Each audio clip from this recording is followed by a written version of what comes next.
శనగల్ని ఉడకపెట్టాక ఆ నీళ్ళని పారబోస్తున్నారా? అయితే ఈ వీడియో మీకోసం.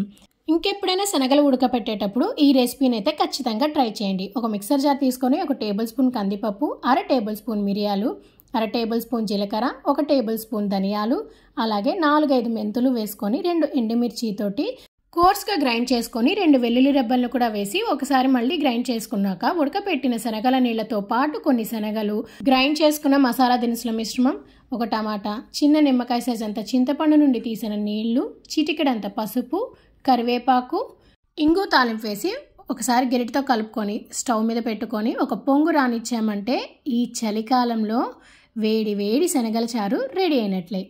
ఇంతకీ దీంట్లో ఉప్పు వేయడం మర్చిపోయిందేమో అని అనుకుంటున్నారేమో.